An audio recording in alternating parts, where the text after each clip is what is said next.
گھڑیت روحانیت میں خوش آمدید۔ یہاں ہم دلوں کو سکون، روح کو تسلی اور زندگی کو اللہ کے قرب کا رستہ دکھاتے ہیں۔ ہر ویڈیو ایک روحانی سفر ہے، ہدایت، فکر اور محبت کے ساتھ۔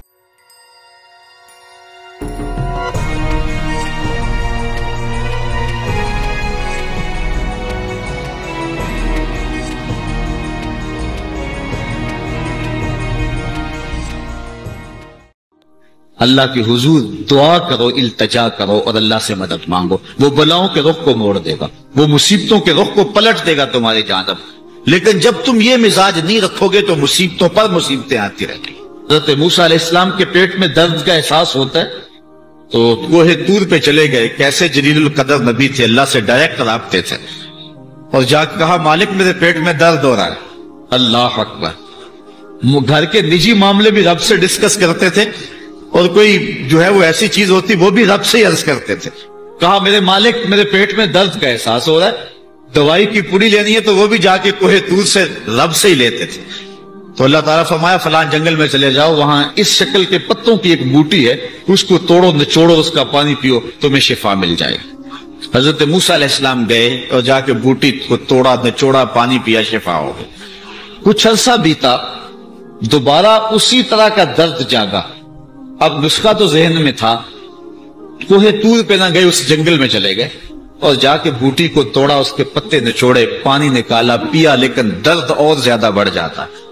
پھر دوبارہ آئے کوہ طور پہ، کہا مالک میں نے اسی درد پہ دوبارہ وہی بوٹی کا پانی پیا ہے، لیکن درد بڑھ گیا ہے۔ کہا موسیٰ اب جو آئے ہو کوہ طور پہ پہلے ہی آ جاتے۔ تو عرض کی مالک بوٹی بھی وہی اور درد بھی وہی۔ فرمایا سب کچھ وہی ہے، لیکن پہلے میرا حکم تھا، اب میرا حکم ساتھ شامل نہیں تھا۔ شفا بوٹے میں نہیں رکھی، شفا تو میرے حکم میں رکھی ہوئی ہے۔ اس لیے ڈاکٹر کے پاس جاؤ، حکیم کے پاس جاؤ، لیکن شفا اللہ سے مانگو، کہ شفا ہمیں دینے والا وہ ہے۔ وہ ایک وسیلہ ہے، ایک ظاہری طریقہ ہے۔ تو حضور علیہ الصلوۃ والسلام اللہ اکبر کیا خوبصورت ارشاد فرما رہے، حسنوا اموالکم بالزکات، اپنے اموال کو زکات سے پاک کرو، وَدَاوُوا مَرْضَاكُمْ بِالصَّدْقَةِ، اور اپنے مریضوں کا علاج صدقے سے کرو۔ حضور علیہ السلام نے ارشاد فرمایا کہ بندہ کہتا ہے میرا مال، اس کے مال تین ہیں۔ ایک مال وہ جو اس نے کھایا اور ضائع کر دیا، دوسرا اس کا مال وہ ہے جو اس نے پہنا اور پرانا کر دیا، اور تیسرا اس کا مال وہ ہے جو اس نے آگے بھیج دیا۔ فرمایا باقی اس کے وارثوں کا ہے، اس کا نہیں ہے۔ اس لیے ہم راہ خدا میں خرچ کرنے کا مزاج بنائیں، اس سے مال گھٹتا نہیں ہے، اس سے مال بڑھتا ہے۔ بلکہ جب راہ خدا کے اندر ہم خرچ کرتے ہیں تو ہمارا جو دوسرا مال ہے وہ بھی پاک ہو جاتا ہے۔ اللہ کے محبوب کا ایک فرمان سنیے جس کو حضرت حسن بصری رضی اللہ تعالیٰ عنہ بیان کرتے ہیں، حسنوا اموالکم بالزکاۃ وداووا مرضاکم بالصدقہ واستقبلوا امواج البلاء بالدعاء والتضرع۔ فرمایا کہ اپنے مال کو، اپنے اموال کو زکوٰۃ سے پاک کرو، اور اپنے مریضوں کا علاج صدقے سے کرو، اور جب مصیبتیں اور بلائیں تمہارا رخ کریں تو پھر دعا سے اور اللہ کے حضور زاری سے اللہ کی مدد چاہو۔ آج ہم صدقے کا مزاج بہت کم کر چکے ہیں۔ کسی زمانے میں ایسا ہوتا تھا کہ جب کوئی بیمار ہوتا تھا تو سب سے پہلا کام لوگ یہ کرتے تھے کہ صدقہ دیا کرتے تھے، ڈاکٹر کے پاس پھر جایا کرتے تھے، حکیم کے پاس پھر جایا کرتے تھے، سب سے پہلے اس کی جان کا صدقہ دیا کرتے تھے۔ صدقہ قضا کو بدل دیتا ہے، تقدیر کو بدل دیتا ہے۔ صدقہ سے اپنے مریضوں کا علاج کا، اصل ڈاکٹر کے پاس جانا، علاج کروانا سنت ہے، اس کی ممانعت نہیں ہے، لیکن یہ بات ہمیشہ ذہن میں رکھیے گا کہ ڈاکٹر کے پاس دوا ہے، شفا نہیں ہے، شفا اللہ کے دستے کرم میں۔ اس لیے جب بھی بیمار ہو جاؤ تو پہلے صدقہ کرو اور پھر ڈاکٹر کے پاس جاؤ، اللہ اس صدقے کی۔ شیخ سعدی نے لکھا ہے، مطاف کے اندر کنکروں پر پیشانی رکھ کے ایک بندہ زاروں کے طرح رو رہا ہے، اور کیا کہتا ہے، اللہ مجھے معاف کر دے، ورنہ قیامت کے دن مجھے نابینا اٹھانا، تیرا کیا تیرے بندوں کا سامنا بھی نہیں کر پاؤں گا۔ اتنے درد سے روتا ہے کہ چلنے والوں کے قدم رکتے ہیں. سر پہ کپڑا ڈالا ہے، زاروں کے تار، سسکیاں لے لے کے، ہچکیاں لے لے کے روتا ہے. کوئی اس کے پاس کھڑا ہو گیا، اس کی کمر پہ ہاتھ پھیر کے کہتا ہے حوصلہ رکھ، اللہ بڑا کریم ہے، اللہ معاف کر دے گا. خیر جب وہ شخص رو رو کے آہوزاری کر کے اپنے رب کے حضور یہ تمنائیں کر کے اٹھ کے جانے لگا تو اس شخص کو شوق تھا کہ میں دیکھوں یہ ہے کون. اتنا خوف خدا، اتنا ڈر رہا ہے، پتہ نہیں کون ہے، کیا گناہ کر بیٹھا ہے.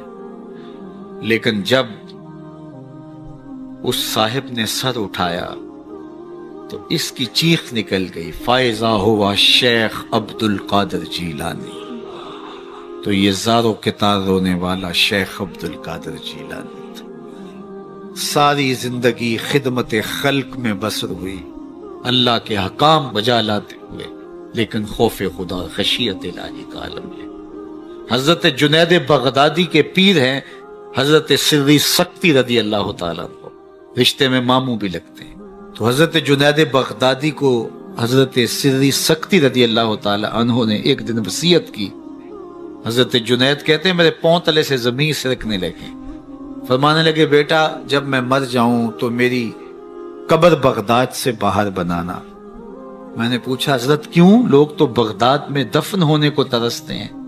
کہا میری بدعمالیوں کی وجہ سے بغداد کی مٹی میری لاش قبول کرنے سے انکار نہ کرتے. الذین یبیتون لربہم سجدا وقیاما، یہ وہ لوگ ہیں جو اپنی راتیں سجدے میں اور قیام میں بسر کرتے ہیں. ہم تو 4 نمازیں تسلسل سے پڑھ لیں تو بے نمازیوں کو حقیر سمجھنے لگ جائیں. لیکن یہ کیا ہے، زندگی ذکر و فکر میں گزرتی ہے، سجدہ و قیام میں راتیں بسر ہوتی ہیں. لیکن عرض کیا کرتے ہیں، مالک ہم سے جہنم کا عذاب پھیر دے. آؤ میں اور آپ اپنے گریبان میں جھانکیں، اپنے من میں اتریں. اللہ نے ہمیں کتنی نعمتیں عطا کی ہیں، کیا کچھ نہیں عطا کیا. ہماری راتیں کیا قیام اور سجدوں میں بسر ہوتی ہیں. ہماری 5 نمازیں بھی پوری ہیں. اگر ہماری 5 نمازیں بھی پوری نہیں اور سجدہ و قیام بھی ہمیں نصیب نہیں ہے تو پھر افسوس ہے ہمارے جینے. بسم اللہ الرحمن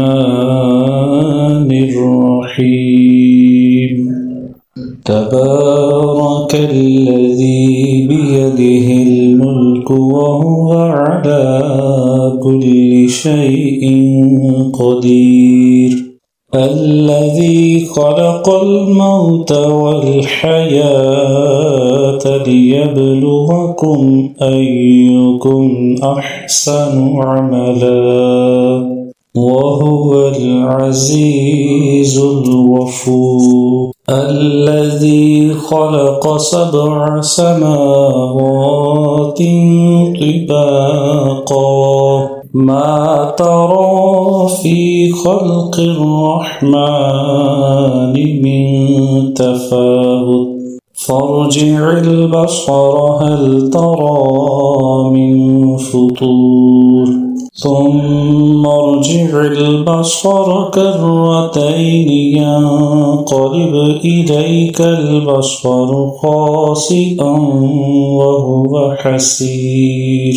ولقد زينا السماء الدنيا بمصابيح وجعلناها رجوما للشياطين وأعتدنا لهم عذاب السعير. وللذين كفروا بربهم عذاب جهنم وبئس المصير. إذا ألقوا فيها سمعوا لها شهيقا وهي تفور تكاد تميز من الغيظ كلما ألقي فيها فوج سألهم خزنتها ألم يأتكم نذير. قالوا بلى قد جاءنا نذير